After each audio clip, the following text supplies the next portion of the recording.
So I was not a sporty kid at school. I have two older brothers, and I'm the youngest, and they were just kind of like the competitive ones, and I was just, I was mum's little girl. But I was never the one that really dressed up in a dress and wanted to play with my Barbies. It was always kind of I wanted to beat my brothers at what they were doing. So at school, I played all the sports under the sun purely because usually it got me out of school for a few days. And I realized that one of my biggest strengths was that I wasn't very good at any of the sports, but I could run around the field and look like I was really busy because I didn't want the ball. And everyone thought that I was like an integral part of the team because I never got tired and I could just run. And then my dad, he's a runner himself, and he did a lot of road marathons. So he did the Melbourne Marathon. I think he's done it 20 something times. And that was always kind of like, I always saw him training for that. And I was inspired, but kind of like, why would you, like, you go for these runs after work where you start from home and then you end up home. Like, you could just stay home and you would be where you are. Like, what's your point to this? And then he signed up for what is now the Ultra Trail Australia, and then it was the North Face 100, and it was a 100K race. And he signed up for it because he started to get slower in the road marathons, and so he kind of lost it wasn't as exciting because he wasn't getting any stronger. So he thought, I'll just go longer and do something totally different. So he signed up for this race, and he was really nervous about the amount of mandatory gear he had to carry and what he had to, like, what he was going to do running 100 Ks in the mountains. And so I saw him going away on these long runs to on the trails and exploring all these places in Australia. And I thought it looked awesome. And I was like, can I come? And I used to ride my bike next to him, and we'd just chat for 3 to 4 hours. And it would just be kind of like, he'd jog next to me and I'd ride, and I'd carry the snacks for us, and we'd sit and we'd have something to eat, and then we'd jump in the water and get back on. And as I got stronger and stronger, I was like, oh, I reckon I can like join you maybe for a lap, and then I'll pick my bike up and then I'll ride with you. And yeah, I think like the first time we did that, Dad was more pooped than I was after the first lap. And I was like, oh, can I run the second one? And it was just kind of like, oh, like, shit, what have we got here? Like, Lucy is hard to slow down. And then I actually ended up going up to that race. He was like, you're such a big part of the build up. Like, here's your reward for being such a good sport. And I went up there, and I remember waving goodbye to him at the start line, and then being like, what do I do for the next, 20 hours while he's out running? And I just thought, well, like, what I'd learned to do was just like follow him and to run. And so I just kind of, an hour after he started following the course markers, had a bag of all his stuff in it that he'd given me to meet him at some of the checkpoints. I think he thought that I would get lifts and take the bus and stuff. But I ended up just running, and I would run, and I ran past a lot of the people running, and I'd take a little shortcut just to get ahead. And so I'd get to these checkpoints, I'd lay out all his stuff he'd given me, and he'd come in and he'd be like all high and mighty and be like, oh man, like, big hill. It took me like 20 minutes to walk up and blah, blah, blah. And I'd be like, yeah, man, I did that. And I did it with like all your shit in my back. And yeah, that day, I think without even looking at a watch or having my watch on, I ran, 60 Ks of the course. And the race director was like, Lucy, when you're 18, you have to come and do this. Because it was just, people were just shocked that this little blonde girl was just like running around. And like, I think it was at that race that I saw like the front of the field, and I saw the elites who were just so swift on the trails and so amazing.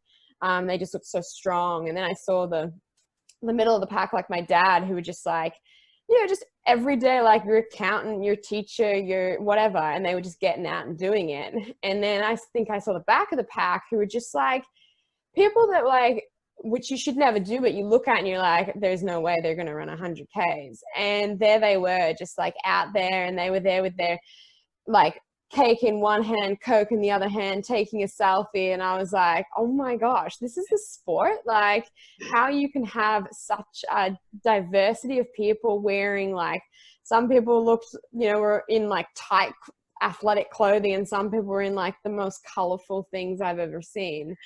And I was just like, this sport has it all, and I just wanted to be a part of it.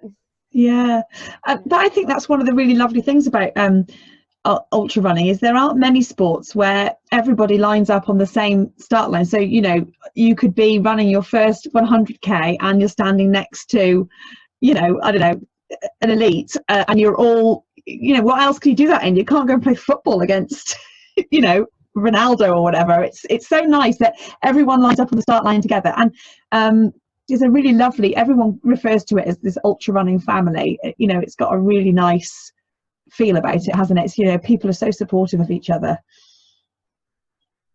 Oh, absolutely. I mean, I've traveled around the world now and lined up at so many races, and I've never felt like people are looking at me or people are like judging me, or, you know, there's none of that. There's no like segregation in the sport. It's all kind of, you know, the elites might finish quite a bit ahead of like the last finisher, but you know, like in this sport, the elites come back because they want to be there for their arrival and to be like, wow, we took the same steps, traversed the same hills and tracks.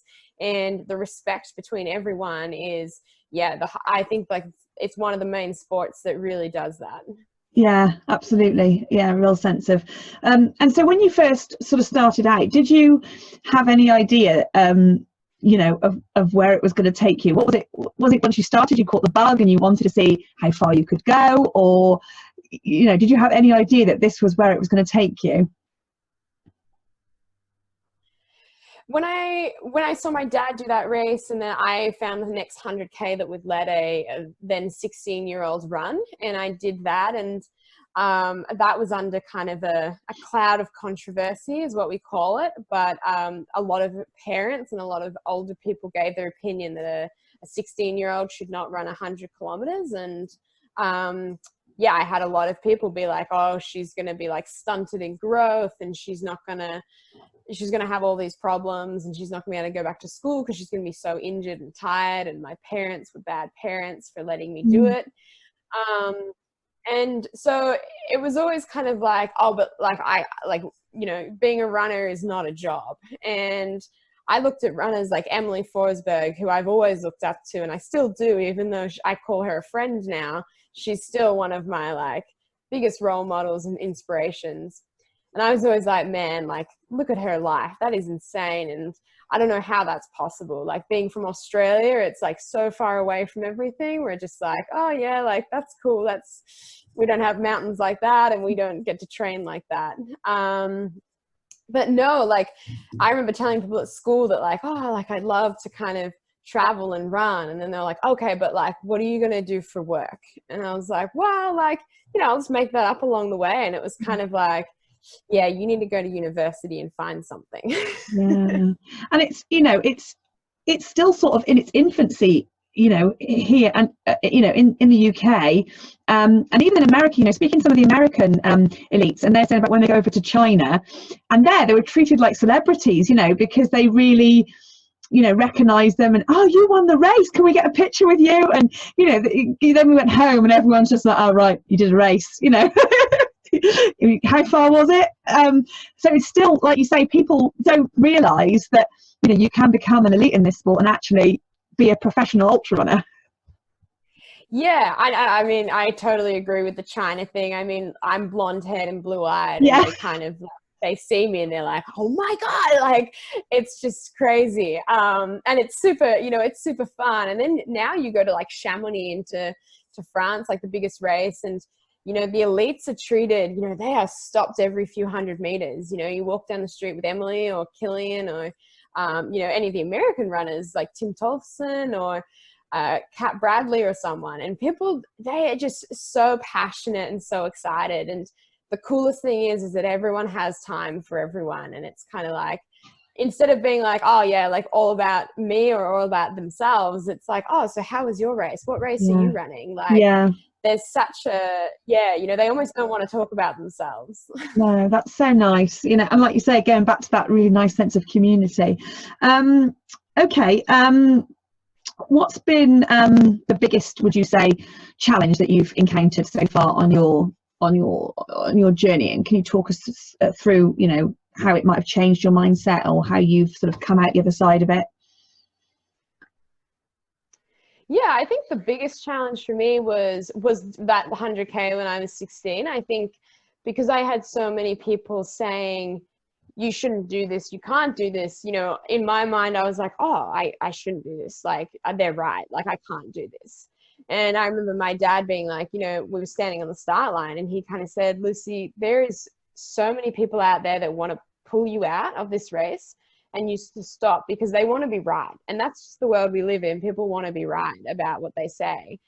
And, you know, there was radio presenters down there was TV cameras. People were like waiting for something to happen. And he said, you know, you need to smile the whole 100Ks because you need to show people that you're having a great time. Even when it's not always great, you need to show people that, like, you're happy and you're doing what you want and what you love. And I think that that's something that, like, coming out the other side when I did finish, and I was, you know, they were all like, oh my gosh, she smiled the whole way. She looked great. She was kind of pulling her dad up by the end. You know, she was holding it together. And, you know, I went back to the finish line to watch all the other finishers come in. And then the next day I was like totally okay for prize giving. And, you know, it was just like a really cool experience. But I learned from that like the power of smiling, and that's where it all comes from. A lot of people say you're always smiling when you run. And I'm like, well, I was taught so young that, like, people will try and stop you and people will think, oh, like, that's not good for you. Look how unhappy she is. But if you can portray, and it almost, you know, now it's come out that, like, you can almost tell your body that you're having a great time, and it kind of is a psychological thing to do. But yeah, I think coming out of that, like, I really had to choose, like, do I want to, like, face the adversity and run the race? Or is it better to be like, no, they say I can't do it, I won't do it. Yeah. So that, you know, all those people that kind of doubted you and gave their opinions about what you ought to be doing really fueled that fire in your belly, really.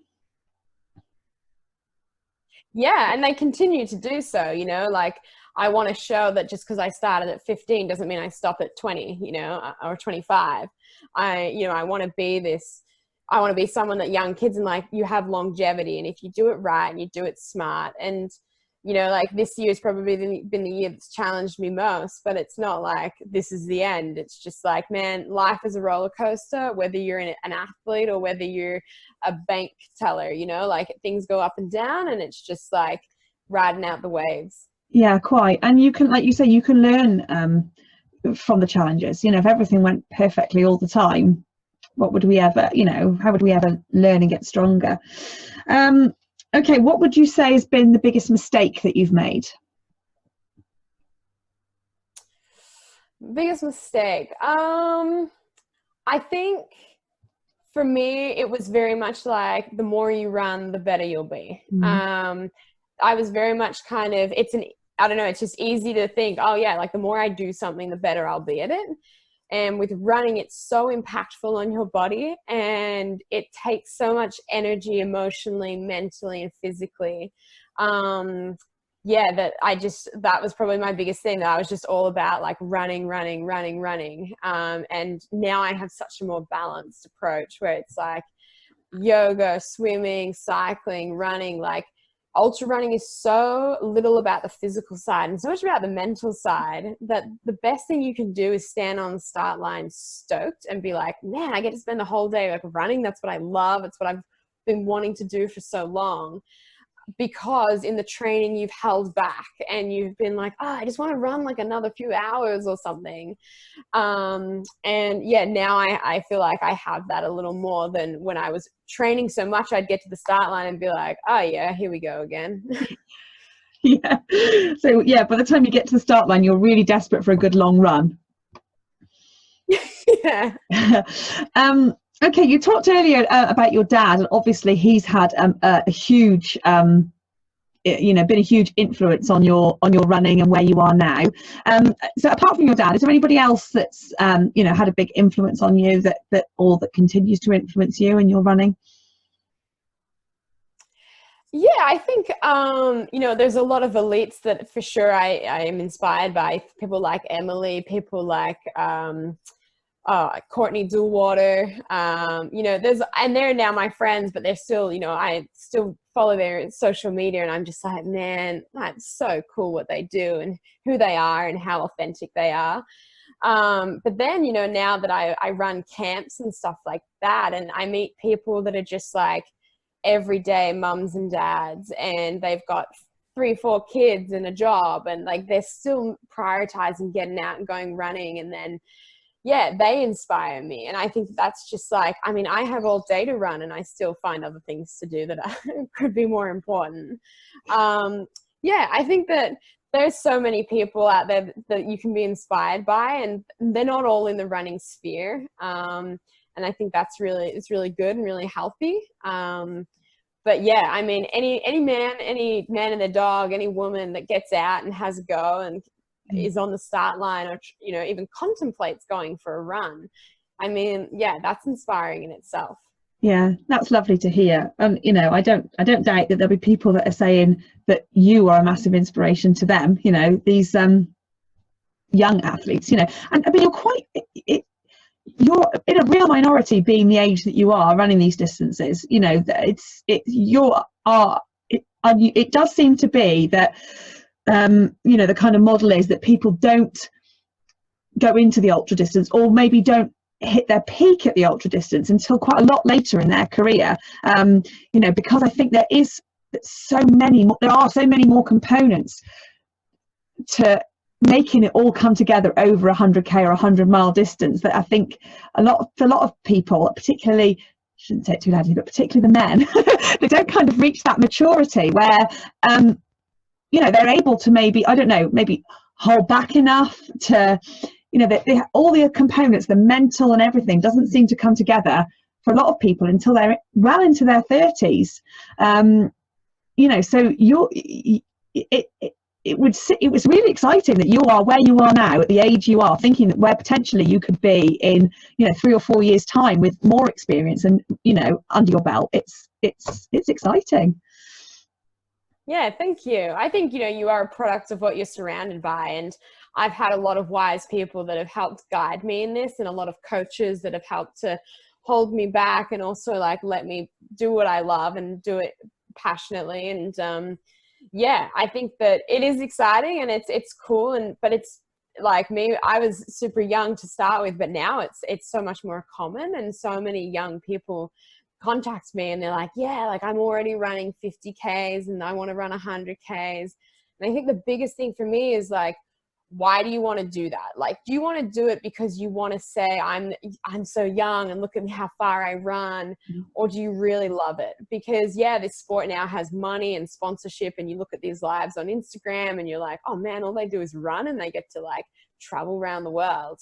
And you know, your why will keep you in this sport, or it will like pretty quickly you'll lose interest and you'll find something else to switch over to. So I think that's the biggest thing for me, of like, you know, my why has always been like why not? Like I have like 2 working legs. I'm like super excited about the idea of running and moving and pushing my body. And the moment that like I don't love it, I won't do it. You know, I don't want to outrun my love of running. And that is for sure like my biggest thing, because there's 100 other things in the world that I can do, and anyone can do. Yeah, you've definitely got a wise head on young shoulders. You can tell just talking to you that, you know, I can see why it has come together for you the way it has. Okay. Do you have what's your favorite race distance? Do you have a favorite? I have more of like a favorite like race hours. I really like kind of being out for that like 8 to 10, like up to kind of 12. That, you know, you're done in the day. You might see like a sunrise or a sunset, and how far you get in that time is dependent on the terrain. But yeah, I mean, I race up to like from 20 minutes for 5K to, you know, I've done 19 and a half hours. And yeah, I'd have to say that kind of that 8 to 12 is like nice for me. Yeah. So get done before night, the darkness, not running in the darkness. I pretty much just base it off how many meals I'm going to miss. I don't want to, I don't want to miss too much. Oh yeah, that's good. Okay, so what sort of short term, what are you going to be focusing on in 2020? So for 2020, I want to, so I'm heading to New Zealand in January, and then February, and then, but my big races that I'm doing is the Transvolcania in May in Spain, and then staying in Europe until the UTMB. So I've done the Western States 100 miles, and I kind of feel like it's a very different 100 miles because it's so fast. 19 hours is not a slow time for 100 miles, but for UTMB, you could be out for up to 40 hours. And I think I just am excited by that. I see my dad do the UTMB, and I've been there for 3 years, and I've done some of the sister races and parts of the course. But yeah, that kind of, it totally scares me, because I did a recce of it over 5 days, and I honestly can't fathom that, stitching that together. But that just like, I haven't had that feeling for a little bit. So I'm just like super excited about that long build up to that, and just kind of long days in the mountains. And yeah, enjoying that. Yeah, that does sound good. And like you say, if you've got to everyone's got to go outside their comfort zone sometimes, haven't they? Otherwise we would all just get stuck in the same place. And what about long term? Thinking about your career, obviously you said earlier one of your main focuses is to always keep the love of it. But other than that, do you have any sort of long term sort of overarching goals, things that you'd like to achieve in your career? I'd really love to do more of the camps. The camps that I've run quite a few. I've run about 5 or 6 in Australia, and then I did my first international one in South Africa this year. And that was, I think the camps, they're a very unique space. They really combine my love of food and my love of yoga and my love of running and just mindfulness. And I feel like in this world, we all need to have a space like that. And what I've seen from the way that people have come out of the camps is like, wow, this is so much bigger than like, let's all go running and training together. It's that like, this is a place where like, you can be yourself, you can talk, you can like, we will listen. And yeah, they're just really, really powerful. And it's these camps that like, I feel more pride and more proudness than any race result or any win, is that I can now say that like, I bring 20 to 30 people together. I cook for them. We go running. We teach yoga, and like, you create this space. And that's something that like really, really motivates me, and something that I'm really, really passionate about. So long term, I'd love to do more of that. But yeah, like racing wise, I mean, there's races I want to do, but I'm not like super hung up on doing it. Yeah, it's more about like, what can I give to this sport, and what can I do for the future of this sport to put it in its best position possible. Yeah, that's lovely to hear. And I totally understand what you're saying about thinking that you might have helped somebody to either find a love of running, or just to make them, find a passion in their life, that something that makes them happy. It's a really nice feeling, isn't it? Yeah. Okay, so how do you fit it all in? You mentioned earlier that you have realized that perhaps earlier in your career you focused too much on maybe heavy mileage weeks and that sort of thing. How now do you fit it all in? Do you write your own training program, or do you have a coach that does it for you? How do you fit it all into your schedule? No, so I'm coached by an American coach, David Roach, and he writes my running program. And then we all have 24 hours in a day, and it's just kind of, I'm very much about prioritizing like my running and what makes me feel good and what makes me become the best version of me. And then, at the moment I'm writing a cookbook, and, I have these camps that I organize, and then, just some other little projects that I'm doing. And I just try and like prioritize it. I write everything down, and I'm like, all right, like what's going to fulfill me the most today, and what can I do to give a little, take a little, and enjoy the whole 24 hours that we get every day. Yeah, I'm a big fan of that as well. I like a color-coded gel pens in my diary for things that I've got to do, my training, things the kids have got to do. Work-wise, Totally. yeah, so you've got to get it all planned. Okay, so thinking, it would be helpful now if we could just talk a little bit about your training and how it looks. So if we were to say you were sort of in your peak week, so about 4 weeks out from a 50k race, let's say, what how does your training look at that time, sort of in the peak weeks, sort of volume wise, and what sort of sessions would you include to prepare you for the race? Yeah, so training with, like, I've had about 4 different coaches and they've all had different philosophies on how to train. So currently with David, it's, Mondays is always a rest day. Tuesday is always like a hour and a half easy run. Wednesdays is always a session, which usually lasts about an hour and 45 minutes. Thursday is an easy run. Friday is an easy run. Saturday is a long run. Sunday is a long run. And those long runs, if you're training for a 50K, might be more around that like 3 to 4 hour mark. And just on like similar terrain to what that 50K would be. And then amongst that, I try and do kind of 2 to 3 like gym sessions a week and some, yoga when I feel like it. I'm not going to lie and pretend like I do it regularly and every day or something. I wish I did, but I don't. And then, yeah, like, this morning I got up at 6 and I swam for an hour and just doing what, makes me feel good. And I was talking to someone yesterday about it and I was saying, like sometimes when I wake up and you take those first few steps to go for a run and you're like, oh man, this just feels terrible. Mm. And like, yeah, sometimes it's good to push through that. And it's just like, it's going to get better. But this morning, like you take those first few strokes in the pool and you're like, wow, this feels really good. Like I can really stretch out and my lungs open up.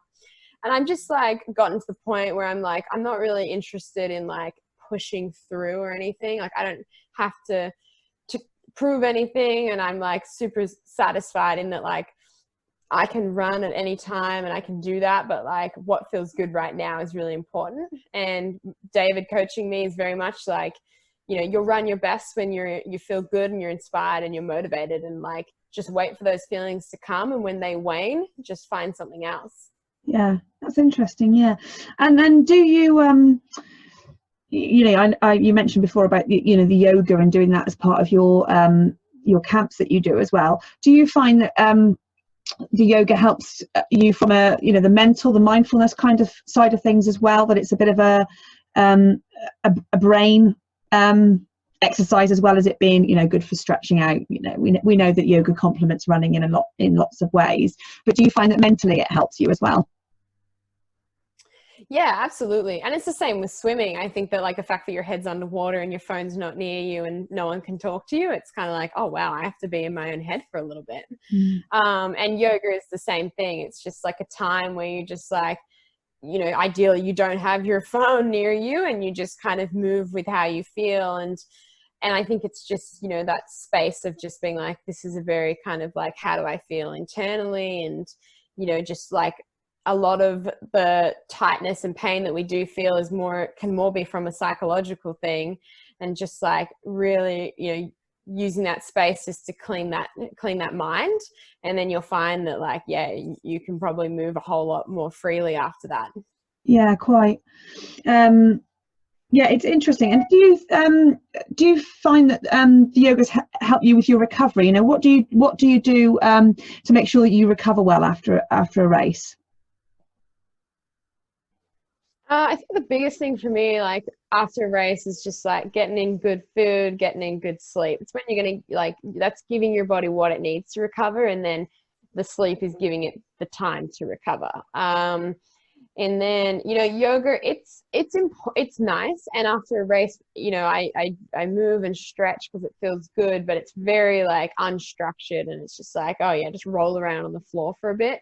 It's definitely not any like amazing sun salutations happening, but Yeah, I think it's good to like listen, to do yoga and to feel how your body feels on each side. And like, if something's really tight, just be like, oh, that's interesting. Like, maybe it'd be good to swim that out or to ride a bike or something else. So I think it helps in that, but it's not something that I'm like diligent about. I'm more about like, let's eat, let's sleep, let's like catch up with some friends. Like, let's fulfill the areas in my life that like I didn't pay as much attention to maybe when I was training for this race. Yeah. And just fulfill my life in other ways. Yeah, quite. Okay, and you mentioned before that David's plan basically would have you doing a session earlier on in the week. How do they sort of look? What would a typical session look like for you?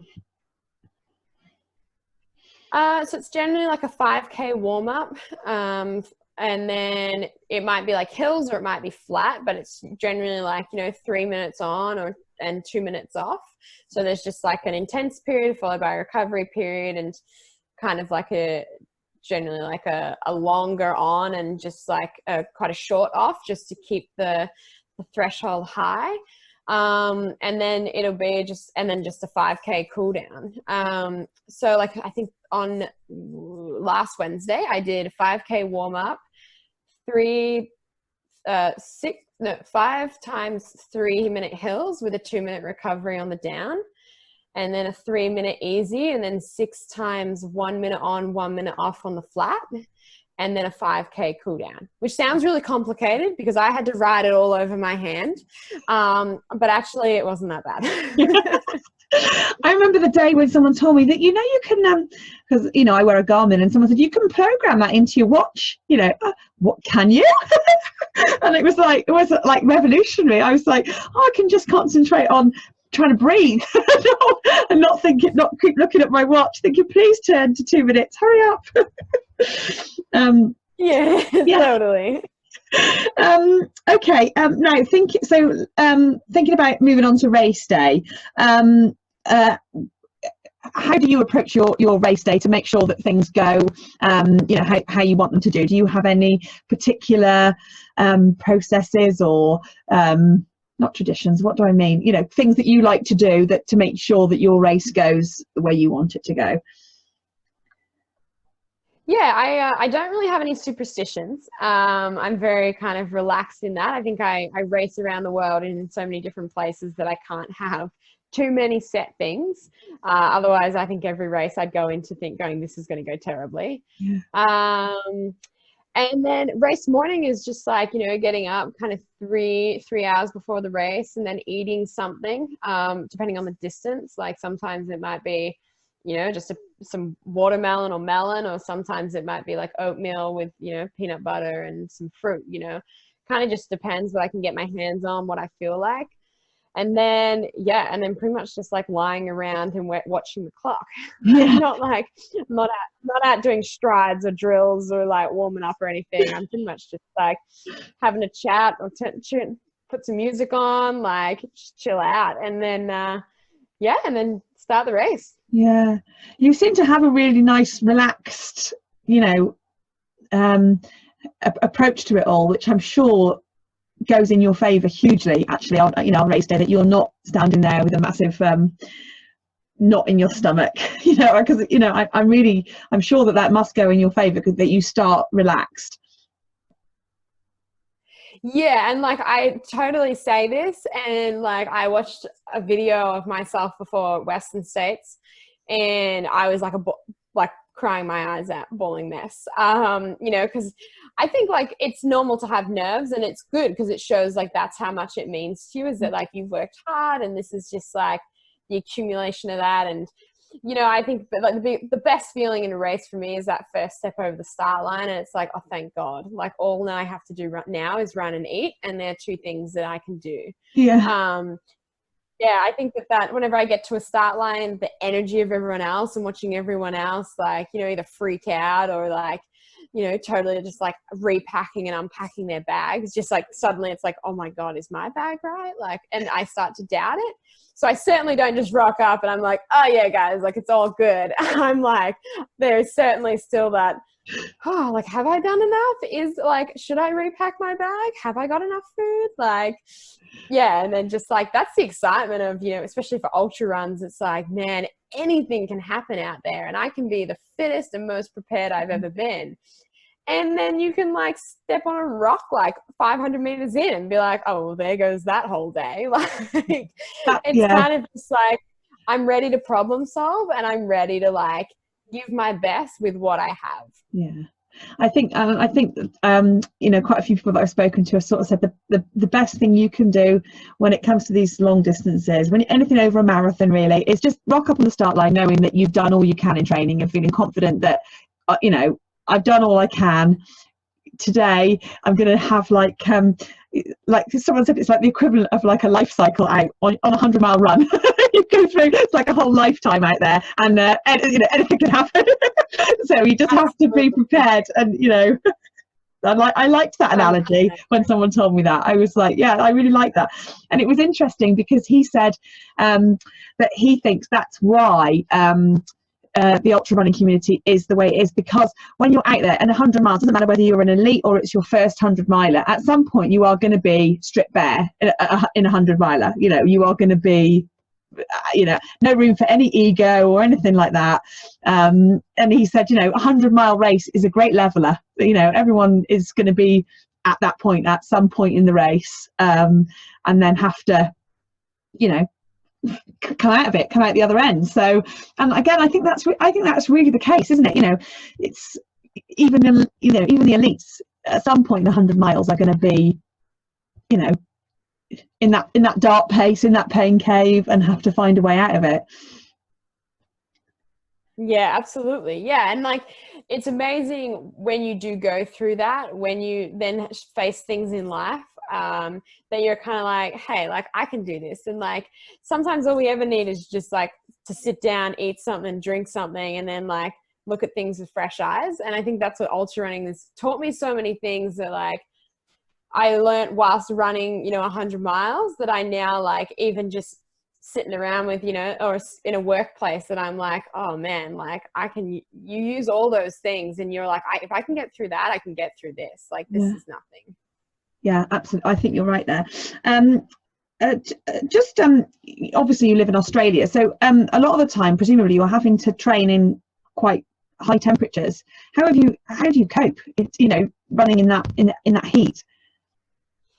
Yeah, sometimes, you know, there's a certain point where the risk versus return is out of whack. You know, recently we've been having terrible bushfires and heat, and so like the air quality has not been good, and it's kind of like, you know, I could go plod around for an hour, but like, is that really in my best interest and in my health and my lungs? And you know, I'm not actually doing it because I enjoy it. I'm doing it because like, I just feel like that was what was on my training program and to tick the box. So for me, it's just like, you know, I love early mornings. I'm such a morning person. I'm not a night owl at all. But I will get up at, you know, 5 a.m., 4 a.m. if it means that I can get a cooler run in, I get a sunrise, and my training's done before the day starts. So yeah, early mornings are pretty normal in summer. But then at the same time, you know, when I, like the last 2 years, I was training for Western States, and the heat here is very similar to what the heat is in for the race. So I was very much like, all right, Lucy, like, let's get yourself out there. Like, you know, at 10 a.m., let's go for a run. And, you know, as long as you're prepared and you're not stupid about it, you take water, you run a route that has water taps along it, and you're not running intensely, and you're really listening to your body, it can be done in a really safe way. And yeah, I think like I traveled for the summers, so I haven't had a winter in, you know, 6 years. And so I'm kind of quite accustomed to the warmth now, and it doesn't really bother me. I don't really check weather things. Like, I did a 3-hour run yesterday, and my dad was like, why are you starting at like 9? It's gonna be so hot. And I was like, you know what, like, doesn't matter when I start, like, I'll be done in 3 hours later. And just kind of like, I'll be prepared, and I've got snake bandages, I've got water, and it's just kind of like, you know, you're going to have these conditions in races, so you might as well just like see what you're made of out there. Yeah, not like me at the moment, where I'm trying to decide whether I want to wear 2 bobble hats because it's cold. Yeah, I don't envy you at all. No, and it is just that, you know, once you get hot, then you've got all this stuff that you want to take off and you can't, and it's yeah, it is a big dilemma. You know, how much shall I wear? Yeah, how brave are you for that first kilometer? Yeah, exactly. Just go for it. Grit your teeth. It's going to be all right in a minute. Okay, so we talked a little bit about the mental side of ultra running and what a massive part that undoubtedly plays. What sort of strategies have you found to help you, you know, when it gets tough in a race, you know, and mentally, you know, you might be struggling a bit? Yeah, I think, like I said, the biggest thing for me is just like to smile. You know, it's amazing what you can do. A smile to someone else can, one, make them feel like pretty happy, and so you can give a little to someone else, but at the same time, you know, you do receive something back. And there is a lot to be said about, like, by, you know, faking that smile, you're almost telling your mind and your body, like, and your legs, that like, this is fine, we are good, we are happy, it's okay. Yeah, I mean, like, mental side of things, I like to break races down into checkpoints, and then they become very manageable little sizes. So that's a big thing for me, is it's like, okay, it's 10Ks to the next checkpoint, not you have 95 kilometers left. Because what that does for me in my mind is like, oh my God, I, like, you know, 195 Ks in the car's a long way. Like, I can't do that. Whereas 10K, you're like, all right, Lucy, it's like running the block that you run at home. Like, you know, you can do that. You've done it 370 times this year or something. And then otherwise, just like, yeah, if you have someone at the checkpoint, knowing that someone's there, like if my dad's or my brother's at checkpoints, I'm always like, okay, I just got to get here, like, you know, and really focusing on him. But really just like removing yourself from like, okay, this moment sucks, like my legs hurt, I can't eat, like, okay, but then almost like stepping back, or not literally, but like stepping out of your body and being like, okay, yeah, but like the fact that I have the freedom to be out here, and like, look how beautiful this is, and look at that tree or that flower, or look at the sun, you know, it's nice. And just kind of appreciating everything that's around that little speck on the earth that you are, that is unhappy right now, and kind of just putting that in perspective of like, one, you paid to be out here, so that's your own fault, and you knew what you were signing up for. So it's just kind of like accepting that and being like, yeah, but there's so much out here that's more than like the fact that my feet ache a little bit from standing on them too long. Yeah, it's almost like remembering this is what you came for, this is what you put all those miles in the bank for, isn't it? And now you're checking them in, and you need to, yeah, I know what you mean. Okay, and can you give us a little bit of an overview about your nutrition and hydration on race day? You know, what you found that works for you? Yeah, so nutrition is probably, and hydration is probably my biggest downfall on my racing. I get very caught up in like just being in running, just running and where I am. And I kind of, you know, they say you reach a point of flow, or like, you know, that kind of Zen state where time flies, and, you know, you kind of look at your watch, and 1 minute you're 5 minutes in, the next you're 2 hours in, and you're just like, I don't even know what I thought about for that amount of time. But I just happened to move, and I do that a lot in running. And I think that it's really nice because it makes things go faster, but it means that I don't remember to eat and to drink. And it's only when I'm then 3 hours in that I'm like, oh, I probably should drink something or like eat something now. So for me, you know, I tried a lot of things. I ran a race in South Africa, the Ultra Trail Cape Town, and from the very beginning, gels was just not going to happen. And so I just fueled off Coke and watermelon for 100 Ks for 12 hours. And yeah, I've never felt better. I mean, my teeth didn't love it because it's a lot of sugar. But yeah, and then I kind of took that watermelon thing, and it's kind of something that I've always been able to go back to and to eat. It's kind of, I think a lot of runners know that like watermelon always tastes amazing. It's just hydrating. It's a bit of sugar, and it's just, I mean, it's not a lot of calories, but it's like just a nice kind of palate cleaner. And yeah, but at the moment I'm using Spring Energy gels, which are kind of a gel made up of, I don't know if you have them in the UK. You probably will soon, because they're just like, they've only just come to Australia from America.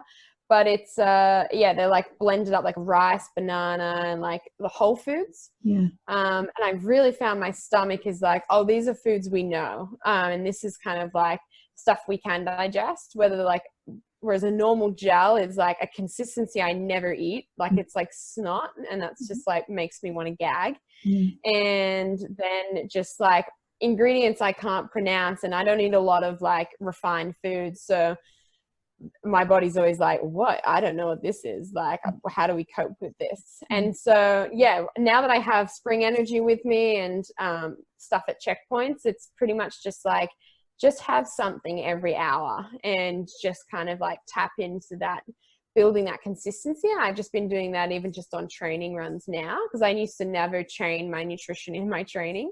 I would tell everyone else they should do that, but I didn't. And yeah, so that's what I do. And then for drinking, I'll just use any old electrolyte, something like a little bit of sweet salty water is cool.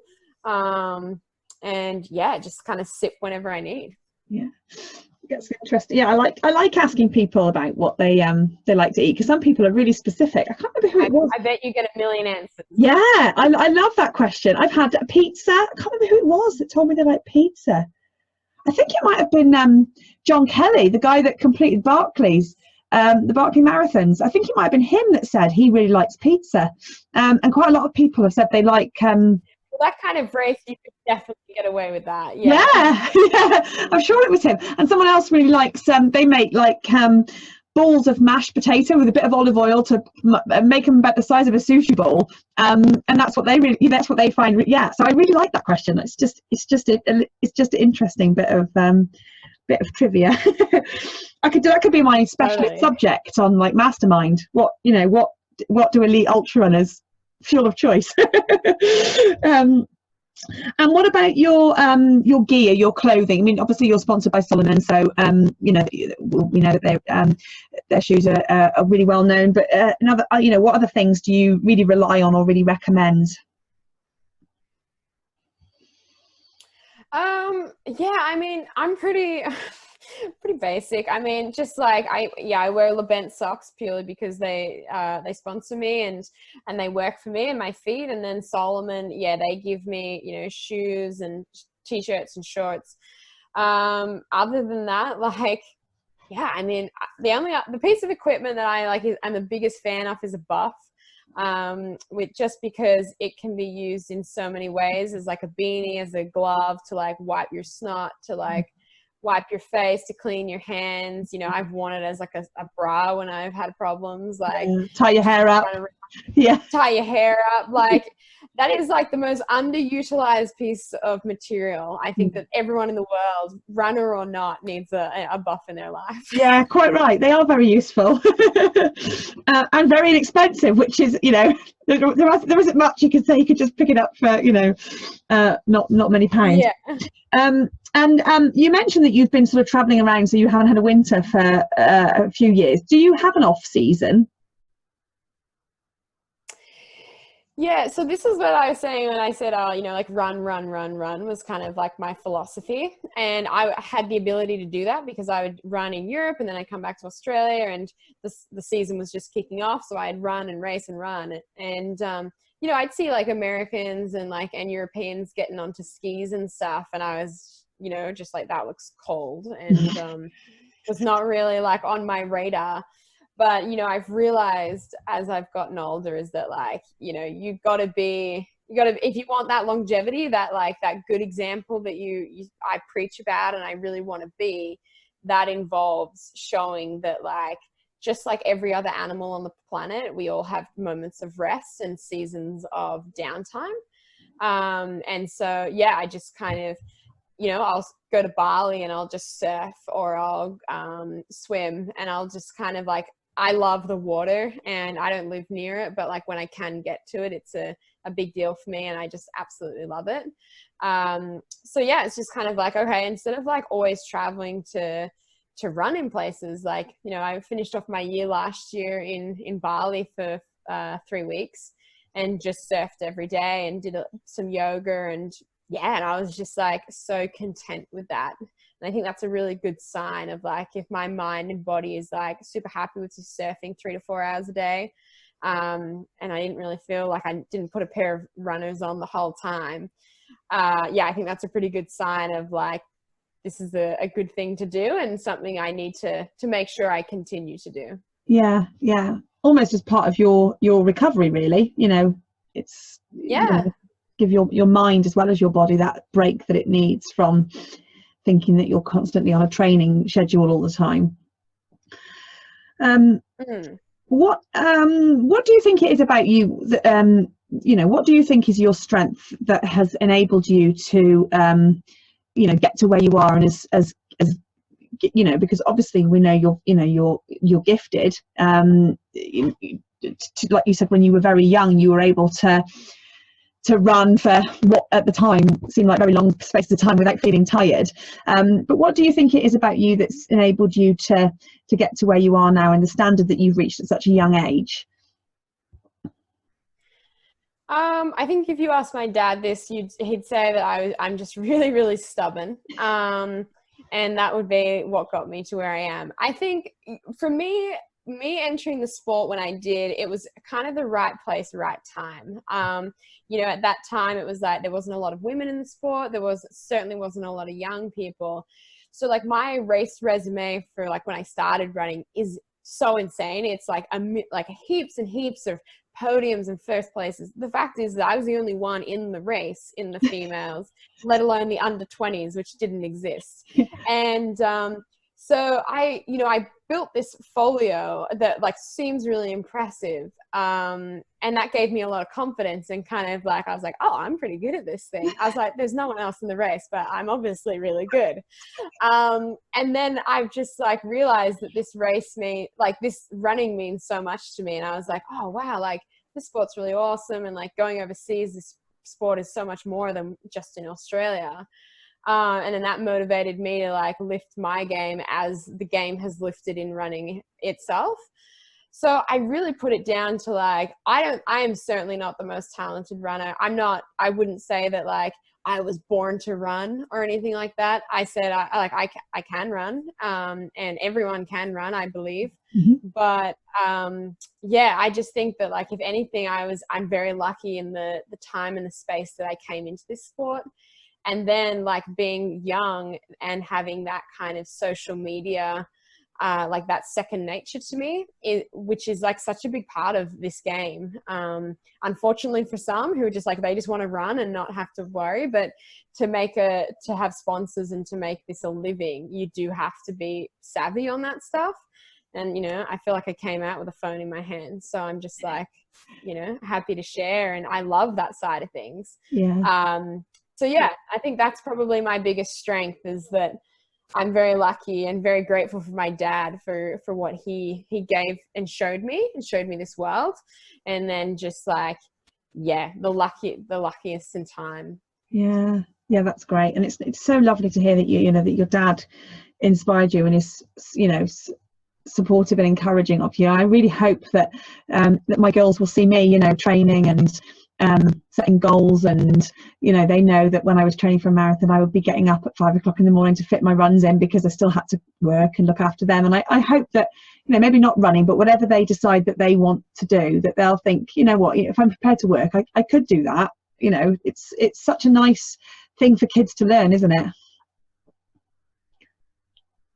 Yeah, and like I get a lot of parents that ask me like, oh, how do I get my daughter or son into it? And I think the biggest thing my dad did was that like he didn't make me run, and we would never went out for training. You know, the biggest thing about these weekends that we did was that we'd go away, we'd like camp, or we'd get a little cabin, and then, you know, we'd go out and I'd Google and find the best places to eat in the town, and we'd go there, and it was kind of like this, you know, it was this really cool experience. And yeah, you know, like there was running, there was moving or whatever, or cycling, but it wasn't like training. And we never went out and it was like, all right, we're doing 4 hours today. It was kind of like, we'll just go out until we've had enough, turn around and come back. And the pressure on me was like, you just go as far as you want, and then you come back and you can just wait for me at the river or something. And it was so much more. And we just, we just run until we talked about, school and work and life and boys and whatever dad wanted to talk about. And it was just like a real bonding time for us. It was never like, we are here to train and like, this is a training weekend. And then like you say, your kids are picking up on you doing that. And like, they might not notice it, because I never said anything to my dad. I was just like, you're dumb. And, and you're old and you're boring, like I never said the nice things where I was like, man, you're dedicated and motivated and inspiring. Kids don't do that. They don't want to say that to their parents, but they do think that, and they'll say it in a few years' time. But like, for sure, you are creating that change and that mindset of like, oh wow, so if you really want to fit something into your day, sometimes you might have to like give a little sleep to do that. And if you plan out your day, you can fit it all in. And I think that you're doing an amazing job with what you're doing. Nice. And they do say children will follow your example, not your advice, which is true. Totally. Yeah. You can't tell them to go for a run, but if it's their norm to see you doing it, then hopefully as they get older, then they might think, well, you know what, maybe I'll do that. Maybe I'll go for a run, a couple of times a week. Okay, so as we sort of wrap up, sort of the closing questions, what in your opinion do you think are 3 characteristics that help someone to be a successful ultra runner? I mean, I guess the first one's probably going to be stubbornness. Stubbornness. I think 3 characteristics. I think finding joy in a really simple thing, like for ultra running is putting, and like ultra anything is like putting one foot in front of the other, or doing something repetitively and just being so totally okay with that.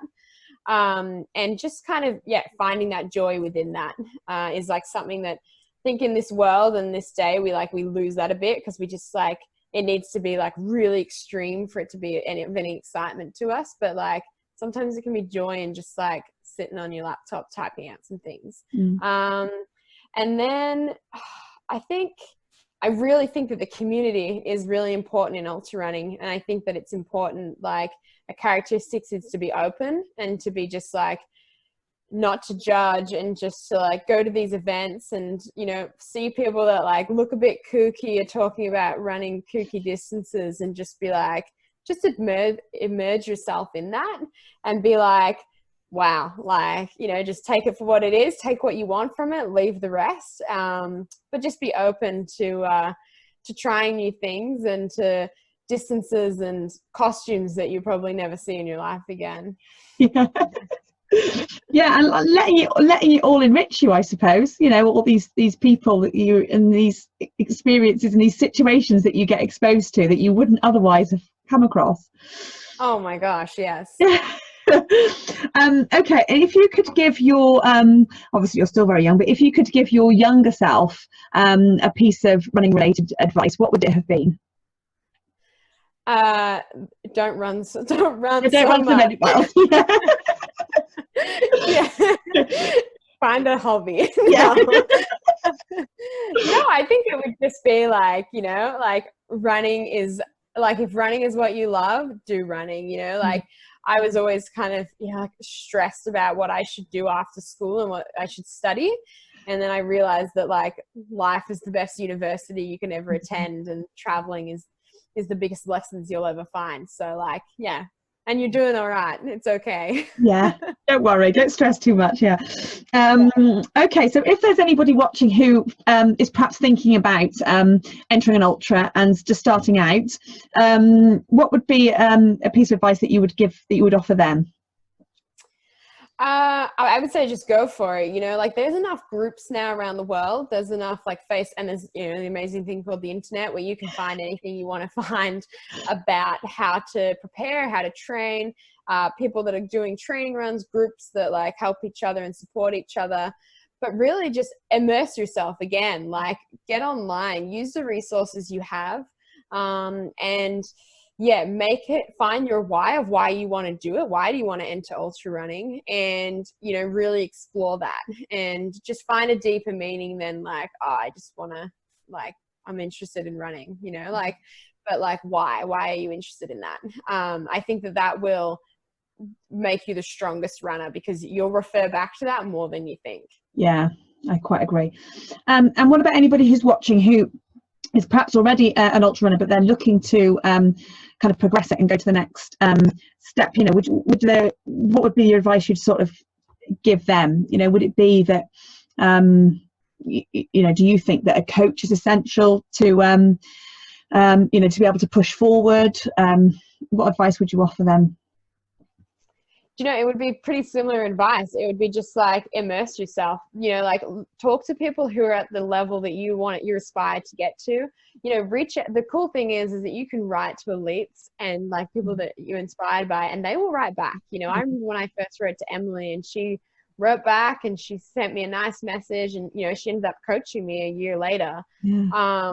But yeah, you know, talk to those people, say like, what do you do that's, and like ask them, what do you do that's differently? How do you fit it all in? What do you think's key? Like, what can I do? I think that just research, you know, we have such an amazing tool with the internet, and we have an amazing way to connect with people and articles and everything.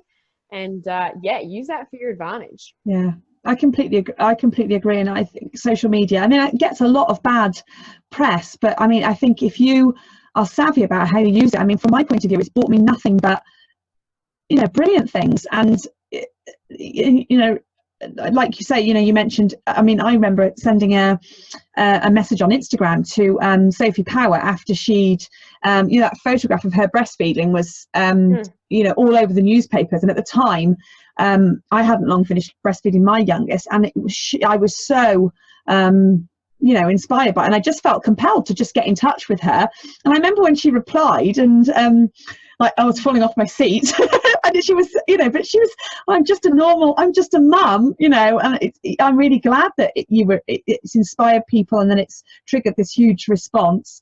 But you know, like you said, you know, people were just so willing to help and advise, and to just spread the love of it, really. That's what I love about it so much, is, you know, just if you can just get one person to think, maybe I will give that a go. And, you know, perhaps, like, because I was one of those people that hated exercise at school, would have done anything to avoid it. You know, I was a master of forgotten gym kit and forged notes from my mum and all that sort of thing. And now people that I haven't seen for years, you know, will send me a friend request on Facebook or whatever, and they were like, we cannot believe that this is what you are doing now. If all the people that we would never have dreamed. And that's what I was saying. If I can, I really think anybody can. Because, you know, totally. Yeah, and social media is so good for that, isn't it? For just use it as a positive thing. Yeah, and I think, you know, social media, you can find whatever you want to find. If you want to find reasons to not run, there's a million articles that will tell you that. If you want to find reasons of why a plant-based diet is bad for you, you'll find that. But if you want to find good stuff, you can totally seek that out. And I'm very much like, my biggest thing for people is like, just be mindful of the people you follow and what pages you follow and what you click on, because, you know, you become what you surround yourself by, and you take in everything. And someone said to me, you know, you only follow 80 people on Instagram. And I said, yeah, well, you know, there's 80 people that I'm inspired by, that I care, that I really like, I'm interested in, and I don't feel the need to follow like the big celebrities in the world. You know, I hear about them on the TV and the news, and I read about them, but I don't need to see their lives, you know, like that doesn't interest me, and it doesn't help me grow as a person. And yeah, I mean, if you need to just be mindful of what you see and what you use social media for. And I think that like people like yourself and what you're doing is so amazing, and such a good source of information to be on the internet. And that's the kind of stuff you want to have in your life and in your ears and looking at. So that's really important. Yeah, well, what you consume isn't just what you eat, is it? It's, you know, everything that you know, what you surround yourself by. And, you know, like you say, if you surround yourself with people that inspire you and motivate you, then you know, why would you want to follow anybody that didn't either make you smile or make you feel inspired or educate, you know, something that gives you education? Totally. You know, yeah, just get rid of the rest of it. Absolutely. All for that. Yeah. Oh, Oh, well, I think that just about wraps it up. Thank you ever so much, Lucy. It was really lovely to talk to you. And everyone, go and we'll put the link so you can follow Lucy online and keep up with what she's doing in 2020 season and beyond. And we wish you all the best, Lucy. I'm sure you've got lots of exciting things ahead of you. I really can see a bright future. But thank you very much for taking the time to talk to me.